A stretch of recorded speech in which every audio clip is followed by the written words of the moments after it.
Okay. So you can start. Okay.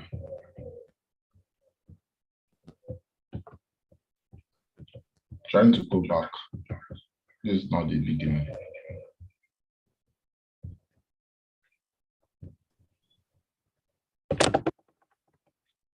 Okay, so I'm going to make a presentation on project initiation. So let's start with what's the project. The project is a temporary endeavor undertaken to create a unique project or service or result. So basically what the project is, it has a start date and an end date. So any project that has start date and end date can be characterized for a project. If it does not have a start date and end date, it can be characterized as a project. There's an echo at the background. Maybe you should mute one of your devices. Okay. I think it's muted. Let me leave it. How about now? Yes, it's better now. Okay, so the project manager is the one in charge of the project that oversees the project, that is the one that is responsible for the project. So it's the one that is in charge, that takes charge of managing a project. That's who a project manager is. So in making the project, there are 5 different stages you have to go through. The first stage is initiation phase, then to the planning stage, then to the execution. Then after execution, monitoring and control, then closure. But there's something to note. During the execution and monitoring and control, they work hand in hand. After planning, execution, monitoring and control work hand in hand. So then after those ones, disclosure. But we won't go deep into that because we are talking about just initiation today. So for initiation of a project, initiation of a project is a step-by-step process of launching a project. If it does not meet the requirement of the initiation phase, the project can never go through to be called a project. It will not be able to pass up to being a project. And the initiation phase of a project has 6 stages. It has to also go through to be called a project. The words can be called a project and move on to the planning phase. If it does not meet these 6 characteristics, it cannot go through to be a project. So let's talk about those 6. But before we go to the 6 characteristics, we have to talk about the business case, because without the business case, it works hand in hand with the initiation phase. The business case just contains, is like a high-level note also that contains the purpose of the cost of the project, the purpose of the project, and the potential benefit the project will give to the company. So that's what the business case contains. And after this one has been drawn, that's when the initiation of the project will start. So now these are the 6 characteristics of the initiation phase. First, we have the goal, we have the scope, we have the feasibility study, risk assessment and expectation, project team, and project charter. Then what's the goal? The goal of the project are the things that the deliverables the project has to offer. So for you to be able to meet the goal of a project, because every project must have a goal. If it does not have a goal, it can't be passed over the project. So first, you have to ask some questions to the goal phase. Does the project have a goal? Does it have a market need? And does it have a project need? You have to first check the goal. Let's say you want to build a car, and the goal of the project is to build a car. So you already have a goal. You want to make a car. Then the market need. Then you now check the market. Does the market need this car that you want to produce? Will it help people? How will it affect their life? That's what you still check. If it doesn't have a market need, you might not pass over the project, because if you can't create things that will be like a liability, it won't go through. Then does it have a project need? That means does it pass over as being a project? So when you check that, what's that? Sorry, when you check that one out, you already know what if it has a project need. So then that when you can start say, okay, we have a project at hand. Then you go to the scope. The scope is the process that helps in determining all the deliverables, all the goals, all the targets, and all the budget of the project. So that's what the scope is. You check everything that the project will consist of, everything that it will take, everything that it will be used to get from start to completion. That was the scope here. So during that scope phase, you check everything that will affect it, everything, the risks, everything that affect the project all through it will be in the scope phase. So you have to first check the scope to see everything, because it tell you more about documenting of all the tasks, the deliverables you have to deliver, the budget, everything is in the scope, because you always come back to the scope. Then feasibility study also have to be checked. And this feasibility study, what you're really checking for is, do you have enough expertise to carry out this project you're about to start? or the resources you have, is it enough for you to start this project? And also, do you need to buy more, get more workers to the project you're about to start? So that was the feasibility studies, is to check if if your human resources and material resources are enough. So if they are not enough, you know how to tackle that one before you start the process. That's what it takes in the initiation phase. Then you go to the risk assessment and expectation. Then risk assessment first. Risk assessment must be identified and responded to. Risk assessment is all the risks that attach to a project. Let's say you want to build a canal. Okay, will this canal not have fault along the way? Will it not break down? You check all the risks that can come up and at any point in time on that project. You check everything. Then you now analyze it. Then after analyze, now you now profile a possible solution to it. Then there's a scale, there's some skills I use, something called, that's one you call it high risk, then low risk and medium risk. One that is not really that high, that's tendency for it to happen, it's not that sure, but then there is still a risk. But there are some risks that are very high that you really need to put your focus on. So those are the risks that is called that. You also have to check all those risks, and you have to respond to it so that it won't come to a problem when you start the project. Then expectation are the ones that deals with the project sponsor, because there are some people that will sponsor the project. So you have to know what they are expecting from the project for it to be a success. Because if you just start a project and their expectations are not met, the project is going to be something like a failure, even though you reach the goal. But what they were expecting from the project and it did not meet the expectation, it might not be the same thing. So it might just, so at the end of it, might turn to something like a failure.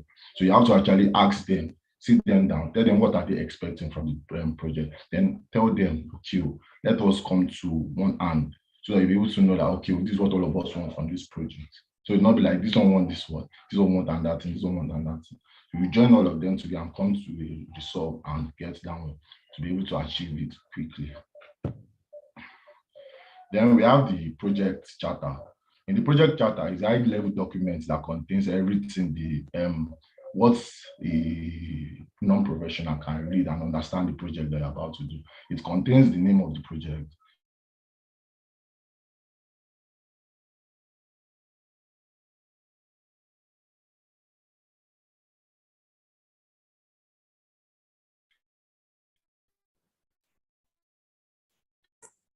Tolu. I think we lost Tolu there.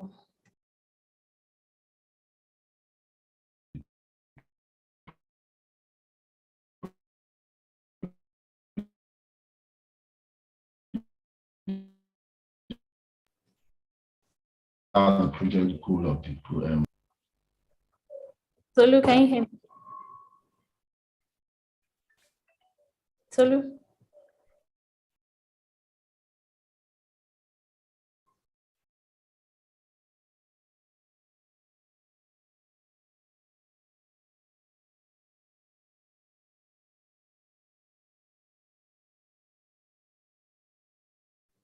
Tolu, can you hear me? Yes, I can hear you now. Okay, are you done with your presentation? No, I'm not done. You still made like 1 or 2 slides. Okay, but we can no longer see your screen. And we lost you for a while there. Okay, like at where? Where you started talking about the chat. The charter. Yes, the charter. Okay, that's where I am right now. Okay, you can share your screen.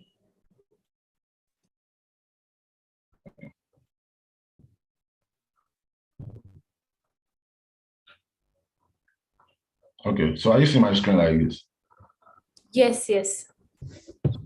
Okay, so the project charter is an high-level document that contains information about the project, what the project needs are, and the names of the project, the description of the project, what is going to fulfill. This project sponsor, project manager, program manager, and organization that is owning the project. Then the ID number of the project also will be there.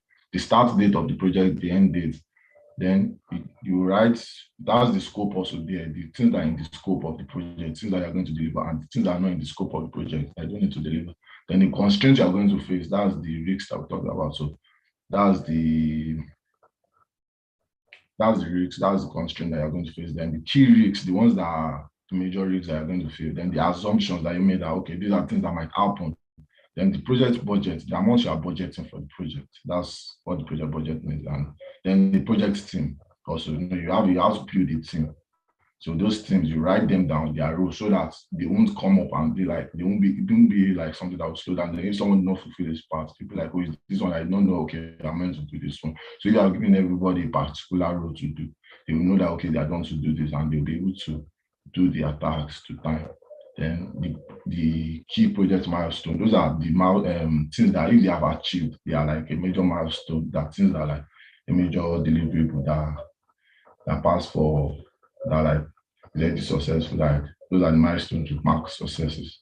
So that's what the project charter contains. This is just like a picture of how a project charter looks like.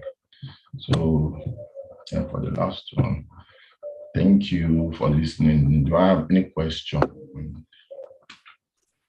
Hello. Yeah, I'm hearing you. I have a question. Okay. Okay, so basically, yeah, after you've go through all the process of what does the project need, and if this is a project, right? Yeah. Okay, so is it that if you feel it's not a project, will you tell your client or whoever brought the project to you that this is not a project, you're not going to work on it, or how will you go about it? Because I'm trying to understand, like okay, yeah. If okay, give me. Is that all? Yeah. Okay, yeah. If the project, if it's not past the initiation phase, a project manager would know that he's not meant to take on that type of project. You suggest a better way for him to be able to achieve his goal. You get, let's say now, let me use an example for you now. Let's say you are trying to build a stadium, like a stadium now, you want to build an hotel. Let's say for the next World Cup, you want to build an hotel now. Then you know that the amount of months that you are giving the project to be able to start is not going, you can never complete that project between that time. You know that if you collect that type of project, it will end up being a failure. You won't be able to deliver it before the World Cup start. So what you just tell the person is that, okay, this thing will not. Best other means for him. Maybe rent a hotel that is close by for him. So at least that one also will still be just that you just need to just spend money, but then you won't just get, you'll be satisfied at least. But you won't need to waste your money and effort, because you said it might demerit the project manager, because they'll be thinking that, okay, he's not able to deliver his task. But if it's not passing the initiation phase, the project manager will not take it, because you know that it can pass. That's why the initiation phase is done, so that you know that, okay, this project passed for a project. So if you cannot reach the planning phase, the project manager won't take on the project. Can I answer the question? Yeah, that's answered the question. But I mean, the way it's answered is like you're talking about, like, okay, what if it's in the organization? I don't know if you understand. The way you said it now, you said it as if it's like someone from outside giving you the project, like maybe you are like a freelancer or something. But Okay. what if you work in the organization? For example, you're in Bincom, yeah. If the order come from like above, like, okay, take this project up and work on it, like, will you like, like, will you tell the organization that what you just said now, or how will you go about it? No, okay, about that one then. Okay, use that one. Okay, we can do it like this. Since you have checked it out and see that this project cannot pass over, it can't be delivered according to time, you can make some suggestions to them. Let's say it's the time that is constrained. You can just tell them that, okay, can you like help me to add more time to it?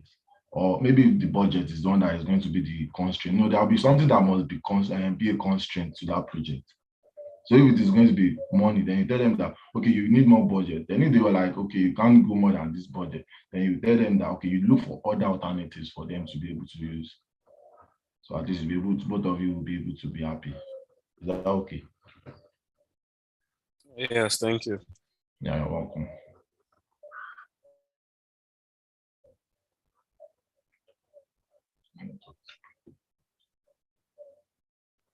Thank you, Tolu. Does anybody have any question for Tolu? I don't think anybody has any question for you. Do you have any questions to ask the audience? Well, okay. Let me see.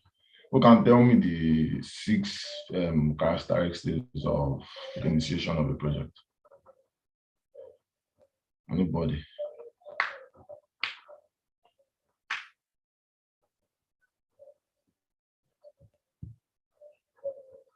Yeah. Anybody? Monday Peters.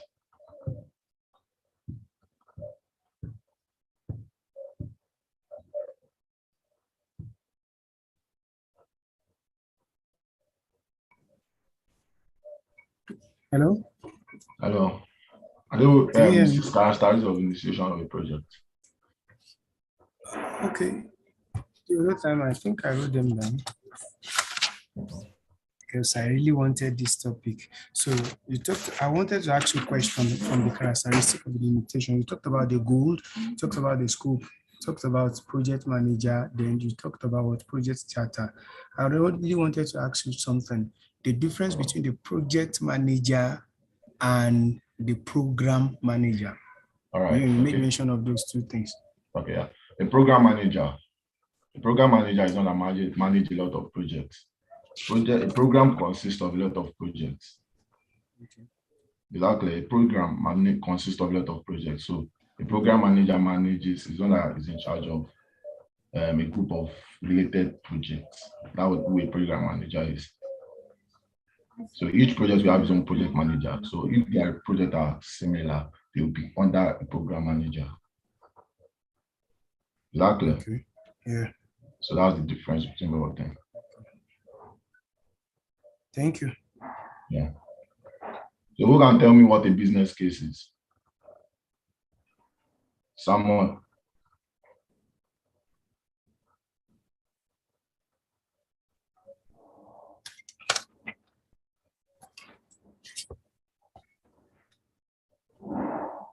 You don't know.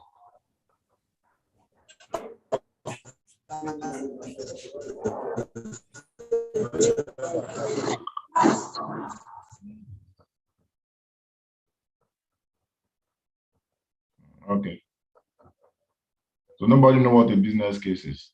Okay. You can just tell us what it is, Tolulope. Okay, a business case is a document that basically contains three things. It contains the purpose of the project, the budget of the project, and what the project intends to cover, like the benefits the project is going to give to the organization. That's what the business case is. Sorry, sir. Did you mention this during your presentation? Yeah, I did. Before this, before the program, before the 6 characteristics of organization, it was there. Thank you, Tolulope. Thank you for your presentation.